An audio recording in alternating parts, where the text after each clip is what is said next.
Okay, everyone. Today I want to discuss with you something a little more abstract. This is going to be in regards to the Utah Core Standard for Reading, the Literature Standard 4 for 11th through 12th graders. Let me start off by asking you this. What do the words stubborn and pig-headed have in common?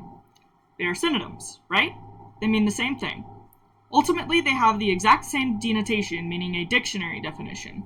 However, they seem to have a different aura about them. The word stubborn is a bit more professional, descriptive of a character trait. Meanwhile, the word pig-headed is comical, and almost sounds more insulting than otherwise.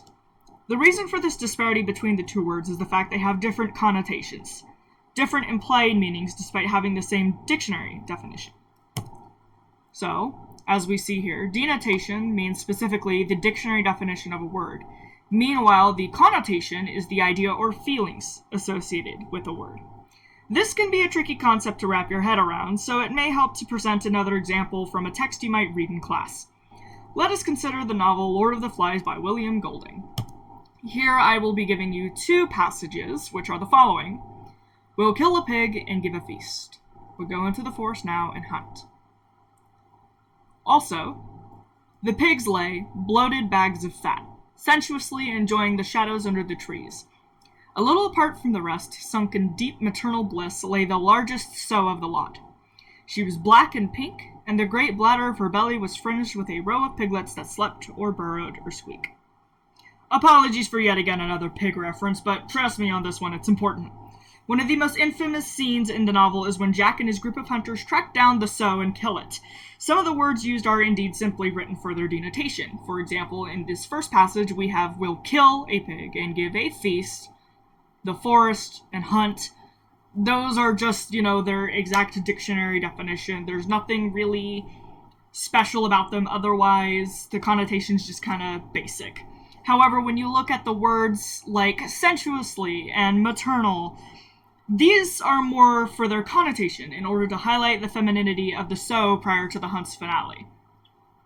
The overall metaphor in this scene, by the way, can be a bit disturbing, but I can encourage you as an individual to discover that on your own. Let's go ahead and go to the next example, which is from 1984. This one, I feel like, is a bit more simple. The passage is as follows. The frightening thing, he reflected for the 10,000th time. The frightening thing was that it might all be true.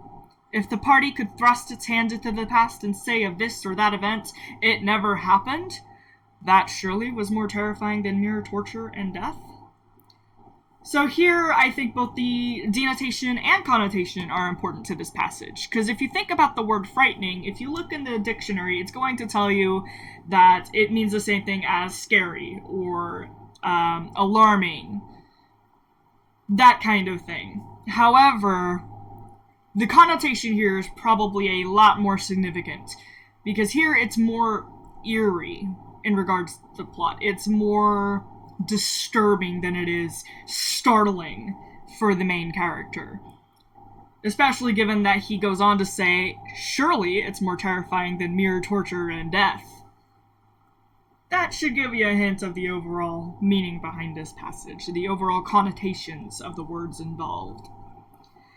For this next passage, though, I want you to take a minute and actually think about for yourself the denotations and connotations, and I think it might be a little bit tricky, but I feel like if you use context clues, you might actually find it a bit simpler than it may initially seem. This passage is from the novel A Clockwork Orange by Anthony Burgess. There were 3 Devotchkas sitting at the counter all together, but there were 4 of us Malchiks, and it was usually like one for all and all for one. These sharps were dressed in the height of fashion, too, with purple and green and orange wigs on their Gullivers, each one not costing less than 3 or 4 weeks of those sharps' wages, I should reckon, and make-up to match. Rainbows round the glazies, that is, and the rot painted very wide. Go ahead and take a second and figure this out for yourself.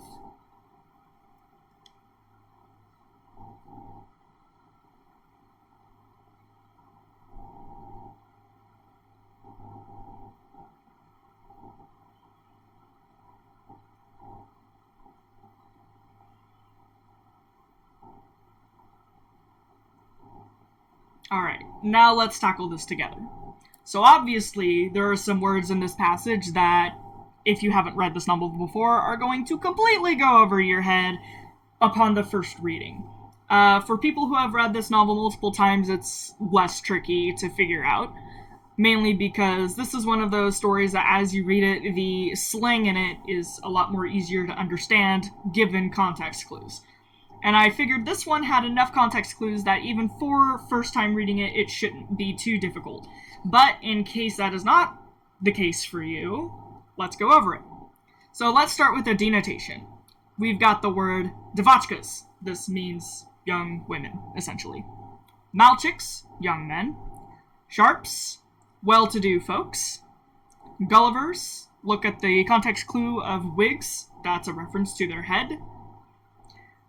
Glazies, look at the word makeup to match, and then rainbows around the glazies. Think about another word related to that. Glasses, it's a reference to your eyes.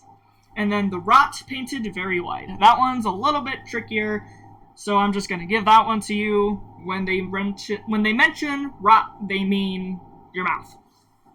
Okay, so why are these words important?